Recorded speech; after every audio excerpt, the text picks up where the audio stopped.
አገዛዙ ወደ ፋኖ አስርጎ ያስገባውን ግለሰብ በተለያዩ መንገድ ፖለቲካ ሊሰራበት ሞክሯል።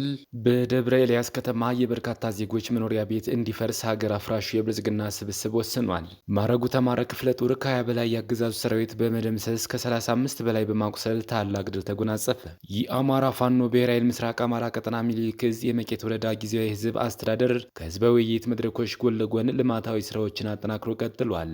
የአፋብኃ ደቡብ አማራ ቀጠና አሳምነው ዕዝ ከስም ኮር ነበልባል ክፍለ ጦር ጀነራል ተፈራ ማሞ ብርጌድ በአገዛዙ ሰራዊት ላይ መብረቃዊ ጥቃት ሰነዘረ።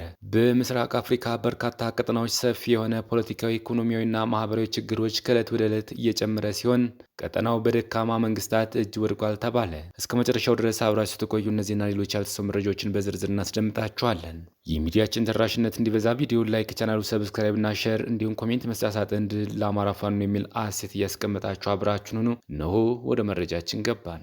ማረጉ ተማረ ክፍለ ጦር ከ20 በላይ የአገዛዙ ሰራዊት በመደምሰስና ከ35 በላይ በማቁሰል ታላቅ ድል ተጎናጸፈ። የአማራ ፋኖ ብሔራዊ ኃይል ምስራቅ አማራ ቀጠና ሚኒሊክ ዕዝ በግዙፉ ላስታ ጀነራል አሳምነው ጽጌ ኮር ስር የሚገኘው ማረጉ ተማራ ክፍለ ጦር ባደረገው አውደ ውጊያ ከ20 በላይ የአገዛዙ ጦር ሲደመሰስ የጠላት ኃይል 35 ቁስለኛውን ይዞ ወደ መጣበት እግሬ አውጪኝ ብሎ ፈርጥጧል። የብርሃኑ ጁላ 12ኛ ክፍለ ጦር 2 ሬጅመንት፣ የ65ኛ ክፍለ ጦር 2 ሬጅመንት ኃይልና የ65ኛ ክፍለ ጦር ሜካናይዝድ በጥምረት 1 ዙ 23 እና 4 ዲሽቃ በመያዝ መነሻውን ከላስታ ወረዳ ብልባላ ከተማ በማድረግ ሌሊቱን በመጓዝ የማረጉ ተማረ ክፍለ ጦር ቃኝና 3ኛ ሻለቃን የኮሩን ዘመቻ መምሪያ ኃላፊን አርበኛ ፋኖ ታዘበው ሻምበልና ስልጠና መምሪያ ኃላፊውን አርበኛ ፋኖ 50 አለቃ መልካሙ ገበየውን አፍናለሁ በሚል ቀቢጸ ተስፋ ወደ 01 ቀበሌ ይምርሃነ ክርስቶስ በመጓዝ ላይ እንዳለ ክፍለ ጦሩ ቀድሞ በደረሰው መረጃ መሰረት ዛዚያ ስላሴ ዳቢያና አሞራ ደብር በደፈጣ በመያዝ ህዳር 16 2018 ዓ.ም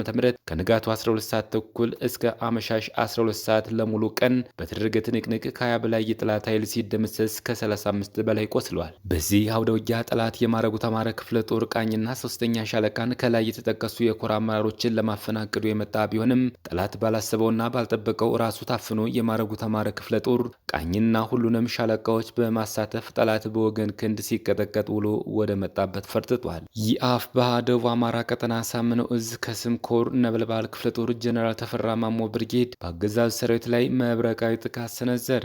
ጀነራል ተፈራ ማሞ ብርጌድ በከተማ ኦፕሬሽን በተደጋጋሚ በመስራት አመርቂ ውጤት እያስመዘገበች ያለችው ባለፈው ሳምንት ናደው ሻለቃ የተሳካ የደፈጣ ስራ በአሮጌ ምንጃር መፈጸሙ ዘግበን ነበር። ትላንት ህዳር 16 2018 ዓ.ም ማታ በ2 ሰዓት በአረርቴ ከተማ ባሮጌው ከብት ተራ ካሉ መጠጥ ቤት በሚገኙበት የአገዛዙ ዙፋን አስጠባቂ ሚኒሻና ኮማንዶ መከላከያ በያረቂ ቤቱ ተወሽቀው እንደገቡ መረጃ የደረሳቸው መብረቁ ሻለቃ በብርሃን ፍጥነት ከቦታው በመድረስ በወረፋ ሱሳቸውን ሲያጣጥሙ የነበሩትን የአገዛዙ አራዊት ሰራዊት ኮማንዶና ገረዶች ሚኒሻዎች ቅንድባቸውን በማለት ሲያጋድሟቸው አምሽተው በሰላም ወደ ቀጠናቸው ተመልሰዋል። በዚህ የተደናገጠው የአገዛዙ ሰራዊት በአካባቢው ከሚገኙ መጠጥ ቤት ሰራተኛ አንቺነሽ ያስገደልሽን በማለት እንደረሸኗት አረጋግጠናል። አረርቲ ሆስፒታል በርካታ ቁስለኛና ሞት እንደታየ በመረጃ ምንጮቻችን አማካኝነት ማረጋገጥ ችለናል። መረጃውን ያደረሰን የአፋብኃ ደቡብ አማራ ቀጠና አሳምነው ዕዝ ከስም ኮር ነበልባል ክፍለ ጦር የህዝብ ግንኙነት ክፍል ነው። በምስራቅ አፍሪካ በርካታ ቀጠናዎች ሰፊ የሆነ ፖለቲካዊ፣ ኢኮኖሚያዊና ማህበራዊ ችግሮች ከዕለት ወደ ዕለት እየጨመሩ ሲሆን ቀጠናው በሙት መንግስታት ወይም በደካማ መንግስታት እጅ ወድቋል። ስለሆነም በሀያላኖቹ ፍጥጫ ደግሞ ምስራቅ አፍሪካ ላይ አዲሱ ጦርነት በተባበሩት አረብ ኤምሬት፣ በሳውዲ አረቢያ፣ በአሜሪካ፣ በቻይና፣ በእስራኤል፣ በኢራንና በሰሜን አፍሪካዊቷ ግብጽ በኩል ሁለት ጎራዎች ተፈጥረዋል። ሁለቱም ጎራዎች ከሱዳን ከኤርትራና ከኢትዮጵያ የእርስ በርስ ግጭት ውስጥ ከሚያተርፉት ብሔራዊ ጥቅም አንጻር ሲሆን በአንጻሩ ከጅቡቲ፣ ከሞቃዲሾ፣ ከሶማሌም እና ከኬንያ አንጻር ደግሞ ሌላ የኃይል አስተላለፍ እየተፈጠረ ይገኛል። በጥቅሉ ምስራቅ አፍሪካን የመቀራመትና በእርስ በርስ ጦርነት ምክንያት ሀገራቶች እንዲፈርሱና የደካማ መንግስታት መናኸሪያ እንዲሆኑ እየተደረገ ነው። ስለሆነም ትግላችንና ቀጠናው ምን ይመስላል የሚለውን በዝርዝር ለማየት እንሞክራለን። ከእኛ አንጻርስ ምን እናድርግ? የአማራ ኃይሎች ነገረ ሱዳን የምስራቅ አፍሪካዊ ግዙፍ ሀገር የሆነችው ሱዳን 35 ጊዜ የመፈንቅለ መንግስት ሙከራ የተደረገባት ሲሆን በአሁኑ ሰዓት 18 ሀገራት በውክልና ጦርነት እየተሳተፉ ይገኛሉ። የሱዳን ተፋላሚዎች ጀኔራል ሐምዳኑ ዳጋሎ ወይም ሄሚቲና ጀነራል አልቡርሃን ሀገራቸውንና ህዝቦቿን እያጠፉ ቀጥለዋል። በዋናነት የተባበሩት አረብ ኤሚሬት የሱዳን የወርቅ ማዕድንና የቀይ ባህር ጂኦፖለቲካዊ ስትራቴጂ አካል ለመሆን በማሰብ የጀመረችውን የድሮንና ከባድ መሳሪያዎች ድጋፍ አጠናክራ ለሄሚቲ ኃይሎች ስትደግፍ፣ ባላንጣዋ ሳውዲ አረቢያ ደግሞ ከአልቡርሃን ጎን ተሰልፋ ታላቁን ሀገር ሱዳንን እያፈረሱት ይገኛሉ። ጦርነቱ መሸናነፍ ያለው በርካታ ሰብአዊ ሀብት የወደመበት ሲሆን የሱዳን በርካታ ከተሞች ባግዳድ ሆነዋል። ነገረ ኢትዮጵያ ቀደም ባሉት ዓመታት በምስራቅ አፍሪካ ላይ የቀጠናውን የበላይነት በመውሰድ ታላቅ ሚናዋን ስትወጣ የነበረች ሀገር ብትሆንም የአብይ አህመድ መንግስት ወደ ስልጣን ከመጣ በኋላ የምስራቅ አፍሪካን ሰላም አሳጥቷል። የቀጠናው ቀውስ ጠማቂ መንግስት የሚል ስያሜንም አግኝቷል። ሀገረ መንግስቱም በእርስ በርስ ጦርነት ለመፍረስ አንድ ሐሙስ የቀረው ነው ተብሎም ይታሰባል። ኢትዮጵያ በአሁኑ ሰዓት እጅግ ደካማ መንግስታት ከሚባሉት ውስጥ በዋናነት የምትጠቀስ ሲሆን በእርስ በርስ ጦርነት ምክንያት ሰላም የሌላት ሀገር ከሆነች 7 ዓመታትን አስቆጥራለች። በተለይም የሀገረ መንግስቱ ኮር ስቴት የሆኑት ትግራይና አማራን በመነጠል የሀገሪቱን የፖለቲካና የስልጣን የበላይነት ወደ ደቡብ ኢትዮጵያ ለመውሰድ በሚል የተፈጠረው ጦርነት ሀገሩን ወደ ማፍረስ እያመራው ሲሆን ጦርነቱን በተከታታይነት የሚቀጥል አዲስ ሀገር አዲስ ጦርነት ለማዋለድም በሰሜኑ ኢትዮጵያ የጀመረውን የእርስ በርስ ግጭት ወደ ምስራቅ ኢትዮጵያ እየወሰደው ይገኛል።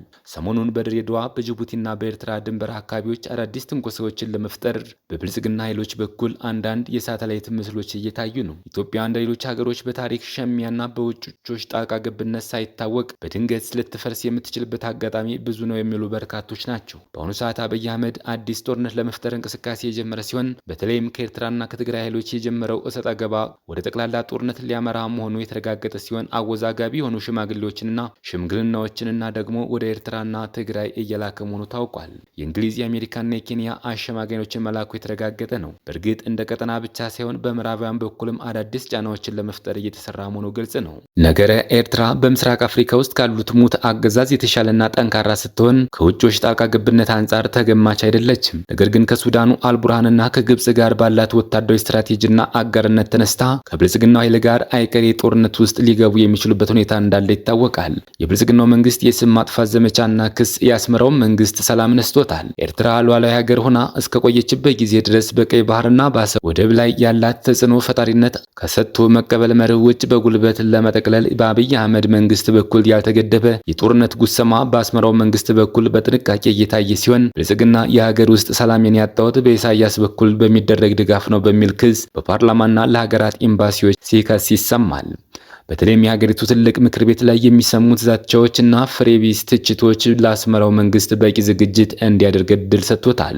ስለሆነም የተባበሩት አረብ ኤሚሬት በምስራቅ አፍሪካ ሀገራት ላይ ከብሔራዊ ጥቅሟ አንጻር እያደረገች ያለችውን ሌላ አዳዲስ የሞት መንግስታት ለመፍጠር የምታደርገውን እገዛ አጠናክራ የቀጠለች ሲሆን ሰሞኑን ለዚሁ ዓላማ የሚውል የጦር መሳሪያ በሞያሌ በኩል ወደ ኢትዮጵያ እያስገባች መሆኑ ታውቋል። እንደሚታወቀው የደካማው አብይ አህመድ ከወራት በፊት ጀምሮ በኢትዮጵያ ጅቡቲ በኩል አዳዲስ መሳሪያዎች እንዳይገቡ ያደረገ ሲሆን የሀገሪቱ የኢኮኖሚ የስበት ማዕከል ጭምር ወደ ደቡብ ኢትዮጵያ ክፍል እያዛወረው መሆኑ የተረጋገጠ ነው። ይህ የሚያሳየው ሀገሪቱን የመበተን አዝማሚያ መሆኑ ልብ ይላል። ስለሆነም የሀገሪቱና የቀጠናው አስተላለፍን በተመለከተ የአማራና ሌሎች የኢትዮጵያ ኃይሎችስ ምን ማድረግ አለባቸው ትላላችሁ? ወገን ሀሳባችሁን በኮሜንት መስጫ ላይ አሳውቁን። የአፋ ሚኒሊክ እዝና አሳምነው እዝ አህዶች በጥምረት በተለያዩ ግንባሮች ታላቅ ድል ተጎናጸፉ። ሚኒሊክ እዝ የልጅ ኢያሱ ኮር አህዶችና አሳምነው እዝ የአጼ ዘርዓ ያዕቆብ ኮር ብሩኬ ደምሴ ክፍለ ጦር አህዶች በጥምረት የብልጽግና አራዊት ሰራዊት ላይ በተለያዩ ግንባሮች ድል ተጎናጽፈዋል። በሶስት ግንባር ወደ ማጥቃት የገቡት የእምዬ ሚኒሊክና የአሳምነው ጽጌ ልጆች በአካድ ግንባር ብቻ የስርዓት ወታደር አብዛኛው ተከቦ ሲደመሰስ ከፊሎቹ ቁስለኛና ምርኮኛ ሆነዋል። በዚሁ ግንባር ከ10 በላይ ክላሽና በርካታ ተተኳሽ የተማረከ ሲሆን ምሽጉ በጀግኖቹ ተሰብሮ ጠላት ሲፈረጥጥ እየተከታተሉ እንደ ንብ እየነደፉት ነው። በሌላኛው በነጋሽ ግንባር ያለው ምሽግም በመክት ሻለቃ የተደረማመሰ ሲሆን ጠላት ሬሳውን እያዝረከረከ ፈርጥጧል። በሌላኛው በፍርሴ ግንባርም ሰበር ሻለቃዎች የአብይን ወዳደር ውሃ እያስባሉት ሲሆን ነውር ጌጡ የሆነው የዘረኛና ጨፍጫፊ ቡድን ከደሴ ተጨማሪ ኃይል እየጨመረ ቢሆንም ኬላ ቦታዎችን በመያዝ በደፈጣ እያበራዩ ወደ መጣበት መልሰውታል። በዚህ የተበሳጨው በእግረኛ ሰራዊቱን ብሎም በመካናይዝድ ውጤት ማምጣት የተሳነው ፋሽስቱ አገዛዝ አየር ኃይሉን በመጠቀም በድሮን ጥቃት የንጹሃኖችን ሕይወት ቀጥፏል። በተጨማሪም ቤትና ንብረትን አውድሟል። አገዛዙ ወደ ፋኖ አስርጎ ያስገባውን ግለሰብ በተለያየ መንገድ ፖለቲካ ሊሰራበት ሞክረዋል። አንደኛው ጽንፈኛው በእነሱ አጠራር የሰላም አማራጭን እየተቀበለ ነው። እኛ የሰላም አማራጭ ተጠቅመው ወደ አገዛዙ ገቡ የተባሉትን ግለሰቦች በፋኖ ማሊያ አሰቃቂ ተግባር እንዲፈጽሙ አድርጎ በመቅረጽ ህዝባችንና ዓለም አቀፍ ማህበረሰብ የአማራን ፋኖን ከሌሎች አሸባሪዎች ተርታ እንዲያስቀምጡትና ከህዝብ ለመነጠል ነበር። ግን እኛ የሰብአዊነት ውሃ ልክ የሆነው የአማራ ህዝብ አብራክ የወጣንና የአፄ ምኒልክና እቴጌ ጣይቱ ብጡል ልጆች ነንና ይህ ተግባር የምንታገለውን የምንጸየፈው ተግባር ነው ሲሉ በመግለጫቸው አሳውቀዋል። ተግባሩም ያገዛዙ እንደሆነ ትናንት የተለቀቁ ስክሪንሺት መረጃዎች ምስክሮች የሚሆኑ ሲሆን የድራማው ደራሲና ተዋናይ በውይይት ጊዜ የነበረውን ሁነት በዚሁ ፎቶ ማየት ይቻላል። ክቡራትና ክቡራን የቻናላችን ቤተሰቦች ለሰዓቱ ያዘጋጅናችሁ መረጃዎች እነዚህ ይመስሉ ነበር። በሌላ የመረጃ ሰዓታችን እስክንገናኝ ድረስ የዩቲዩብ ቻናላችን ሰብስክራይብ፣ ሼር እንደዚሁም ላይክ እያደረጋችሁ ጠብቁን። ቸር ያገናኘን። መልካም ቆይታ